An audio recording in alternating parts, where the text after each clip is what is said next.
Good morning, friends. Time for the update for 21st of May 2020. Now, yesterday we had a large rally, and I believe some sort of mean reversion may have been triggered. Now, the US markets moved up fairly sharply yesterday and is now making fresh intermediate highs, and it appears fairly likely that very soon they are going to make new highs and hence are going to pull up all other markets including India. India is underperforming the US markets, and hence we are likely to be in a phase where we catch up with the US market. Now, for the day, in case for any reason we decline towards 9025, 9030 on the Nifty, that would offer you a nice buying zone, and on the upside, if the market starts to move higher, you could get levels of about 9146 and 9205 on the Nifty. Similarly, on the Bank Nifty, any decline towards 17,754 should allow you to buy, and closer to 18,126 and 18,311 could be your targets. On both Nifty and Bank Nifty, if it gets to the buy zone, keep a 200 point stop on the Bank Nifty and maybe a 50-70 point stop on the Nifty. That should be enough. For people who are carrying those calls, need to carry them further. See, the idea is as the economy opens up, chances are that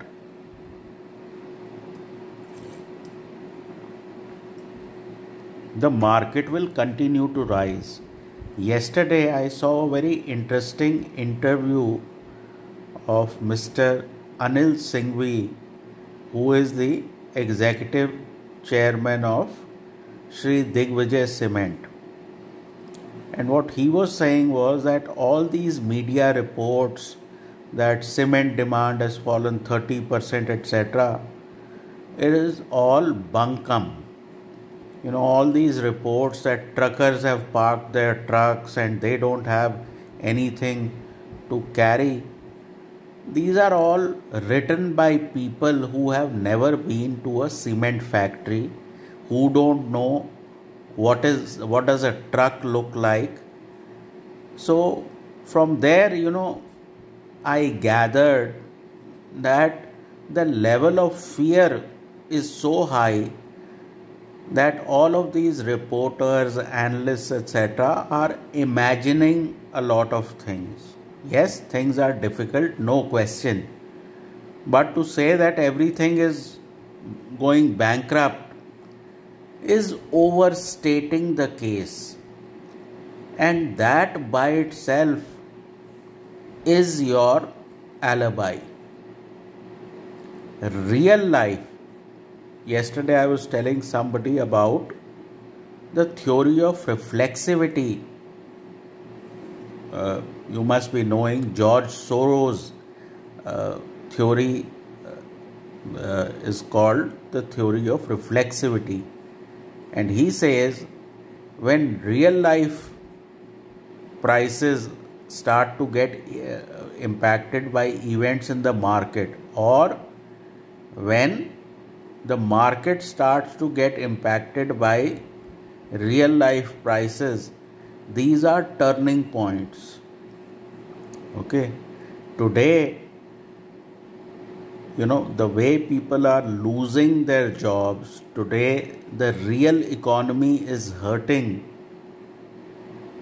Okay, so that is getting reflected in market prices. A lot of times markets correct, but companies are going about their business, and the market and day to day functioning of companies is not impacting.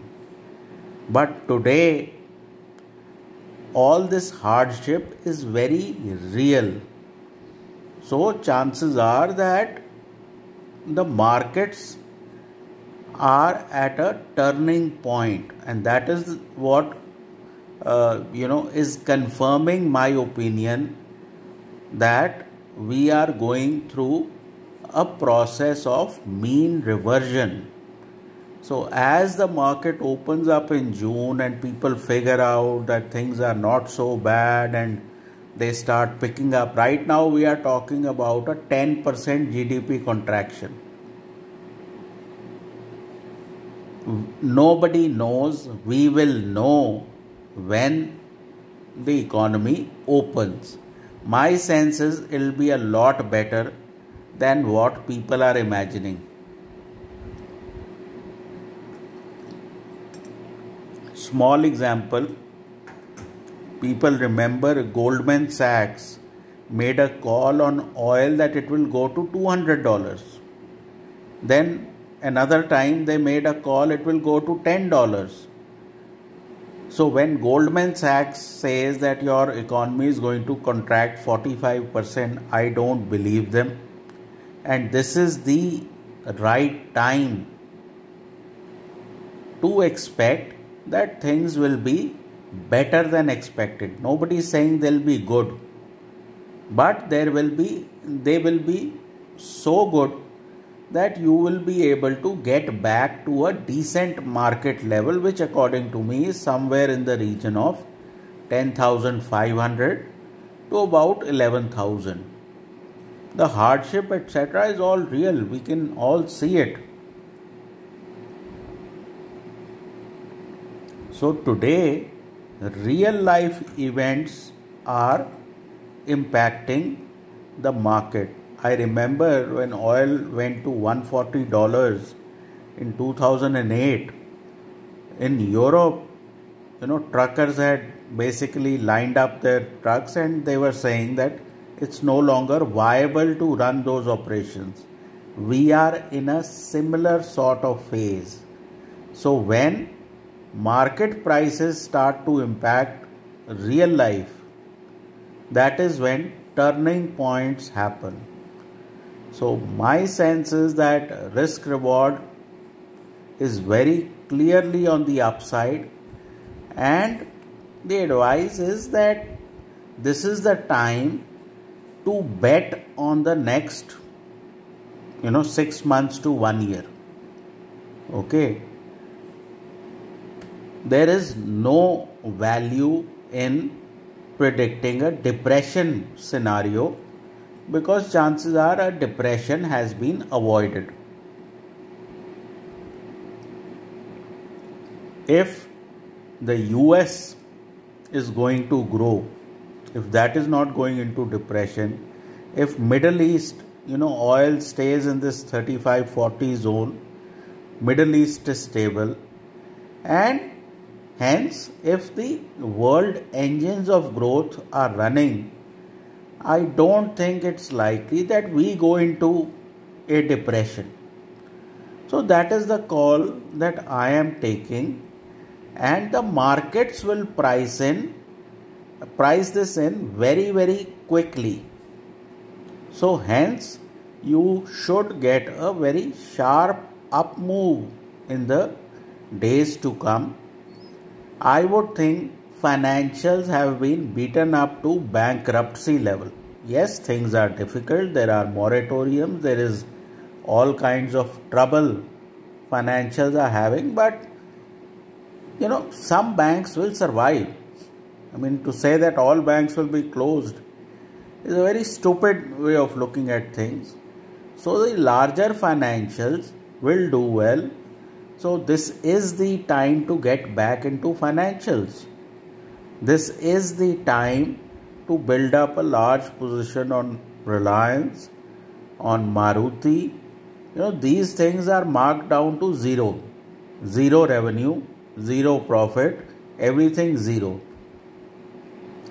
So my sense is that if large private equity players are investing in Reliance at this point, obviously there is value in the market, because right now people are looking at it from the perspective of total distress valuation. As some amount of growth starts to get built in, we will go up. So extrapolating dire scenarios is a bad way of investing. COVID, I have said earlier, we are testing a lot and hence we are getting more cases. But the worst of COVID, which means that fear that hospital system gets overwhelmed and this will happen and that will happen, that is not going to play out. Yes, COVID will stay with us, and certain businesses, including leisure, including theaters, including things where gatherings are needed, they will not do well, but most of the rest will recover substantially, or at least come back to some sort of equal weight, which means they will start to make back at least 80 to 90% of what they were doing pre-COVID. And that by itself should take the market higher. What happens is, once you price a very low level of revenue, on that lower base, you tend to get surprised on the upside. If you see, most companies, even Bajaj Finance, are going up post the results. See, human beings, they have resilience and they tend to come back very, very strongly. So, as forward-looking people, we should assume that the worst is behind us and do things in a manner where you can stomach a bit of volatility. Nobody is saying a straight line rally, but with sufficient up and downs, I would say you can lose $2 and make $10. That is possible. Sooner or later, vaccine, medicine, etc. will come back, and this will be remembered as a bad dream. So that is how you would like to take positions. I would avoid being short on all intraday declines. I want to buy, but buy what you can handle. If you can't handle futures, buy options. So play it that way. That should be it for right now. Take care, trade well, and please consult your financial advisor.